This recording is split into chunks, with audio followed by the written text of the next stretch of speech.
Welcome to Fast Pace, the new growth, leadership and management podcast featuring Josh Phegan and Dean Mackie.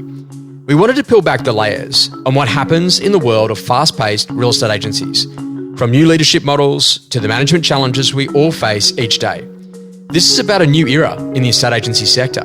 Rapid changes to business models, service lines, remuneration and growth present the greatest opportunities that we've ever seen. Sit back, get inspired, grow your skills and reimagine what's possible with Fast Pace. Every Friday, wherever you get your podcasts, on Spotify, Apple Podcasts and Josh Phegan Digital. Worthwhile goals really matter. When there's something out in front of you that you really want, you will find a way to go and get it. And sometimes you're driven by fear, other times you're driven by ego, other times you're driven because you just want that in your life and that outcome is going to be so important. Inside an organization, sometimes it can be really hard to actually talk about what you actually want as a business owner. If you go out there and you talk to people about profit or maybe top line revenue or sellable value of the business, some people will be interested in that. Other people are just fundamentally driven by the purpose. Other people are just driven about what they're going to get out of all of those numbers. The most important conversation is that literally, how do you actually put things together in a way that people actually want to get behind it? And how do we create that pursuit, that level of energy, that drive and that commitment to get people to start to think differently? Dean, this has been a really interesting study to go to watch organizations as they typify their missions of what they're actually setting out to go and achieve this year. And the interesting one that I've really fallen in love with is that when someone says, hey, what do we do to become the number one in each of our chosen markets, where more customers choose us than anyone else? And the byproduct of that, by the way, is they actually land all the numbers that they want to go after. How important is it, Dean, to be able to get some meaningful goals for people to want to get around, because ultimately they really can see the difference that it will make, the impact that it will achieve for not only the organisation, for the people inside of it, but also to the communities that you serve? Josh, I think attaching meaning to goals is quite crucial, right? Because a goal without an underlying reason, it sometimes can be flashy on the outside and sound really good, but not have a lot of attachment to it. So I think goals done correctly serve as a really good roadmap, to the achievement of whatever it is you're trying to achieve, and I think that the benefits are clear. You get increased focus, you get increased motivation. There's a sense of direction and connection by the people around you, and then also for everybody involved.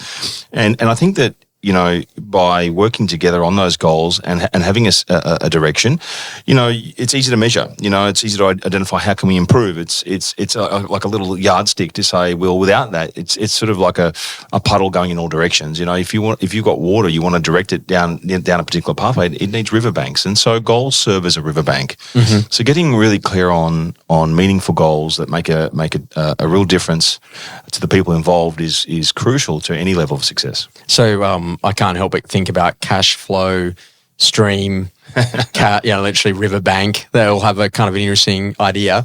Dean, let's take that as an idea. Become number one in each of your chosen markets. You have a look across your business. There are some markets where you go, yep, Josh, we're clearly there. There's other parts of your markets that are new and emerging where you're not number one. How would that drive strategy? Would it be different in each geographical location? Yeah. Is some of it going to then cause different tactics? So some of it might be mergers and acquisitions. Sometimes it's productivity improvements on a per person basis. Sometimes it's about, okay, great, we're going to need to really work hard here to get this thing up out of the ground, depending on whether or not that's a greenfield site or whether or not that's an established business that you're rebranding or whether or not it's an existing business that you're wanting to grow. Is it a worthwhile goal for people to go and chase? And does it actually start to give you a real understanding about what actually is size of market and how do we become number one in property management and number one in sales? And then start to think about other verticals. Well, the key question is why is number one important to you firstly, right? What's it going to give you? So is it easier being number one than being number 10 on the shopping list?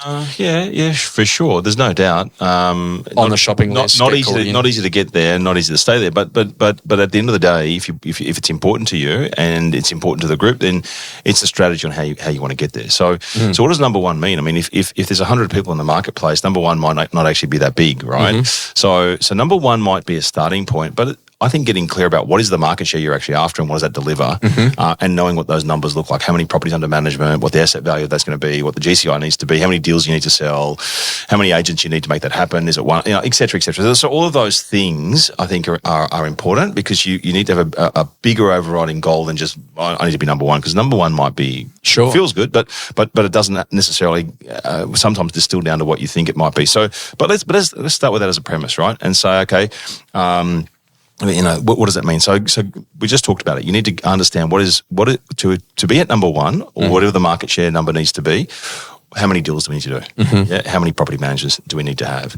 Getting clear on that is a pretty good starting point, and then doing a reality check to where you're at. And it's like, okay, well, how are we going to bridge the gap on that? And you are right. In markets that we're in some markets we are number one. In other markets we're nowhere near it. And so the strategy that's required in each of those instances, and the goals that are associated with each of those instances, are very different. The resources that you apply to it and all those other things. I just think that there's a ton of run on there about, like, if you've got more opens than anyone else, more auctions than anyone else, you're meeting more buyers, more neighbours, more buyer sellers, you've got more success-based marketing, more just listed, more just solds. Like, we've got a client who happens to be in Sydney. They've got a business on the beaches and they run at 60% market share. That's insane. The benefit that comes out of that is absolutely unparalleled. And the question is, what next? Because once you get to that, then what else, right? So how do they crack the next market? Yeah. They don't necessarily have a plan on that. And that's where the problem comes in, right? So the point I'm trying to make, whatever the goal is, it's almost irrelevant. It's like whatever the goal is, the goal is. And if it's to be number one, then great. But I think that what people don't do very well is actually know how to set goals properly. And I think that's the piece, right? It's like I went through this with our team, and we had sessions with our agents, and I've got to say to you, like, even though it's been talked about, to actually get people to sit down and write goals correctly, some people have never done that.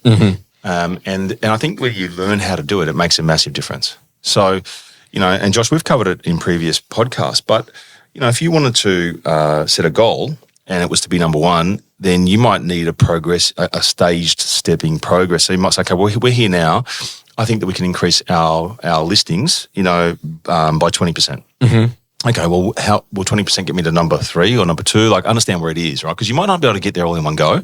Ultimate goal might be there, but over the next sort of 12 months, we want to do X, right? But if you said, I want to increase my monthly listings by 20% within the next quarter, okay, what are you got to do to get that? Well, we all know that before you can get there, you got to make sure you got all the prospecting strategies and all the pieces that you need to generate those listings. But it is a very specific goal, right? And I think what you need to do is people need to understand how it works. So I use the SMART principle, right? And it's pretty simple. So if I run through some examples, it might make sense, right? So you say, all right, so a specific goal might be, instead of increase sales, most people, I just want to increase my sales. It might be, let's increase 15 new listings in quarter 3. 15 new, that might be your goal, but it's very specific, isn't it? So you know whether or not you're going to hit it or not. Yeah, and it might not be just, don't just say, and then is it measurable? So don't just say, I want to improve my social media presence, because that's what I hear people say, I'm going to improve my social. It's like, okay, cool, well, quantify it, right? What about, let's grow my Instagram followers by 20% within the next 6 months. Yeah, so I'm not saying that's what you want to do, but as an example, so that's very measurable. Then you have to say, well, is it attainable or achievable? You say, well, we want to be ambitious, but we need to be realistic.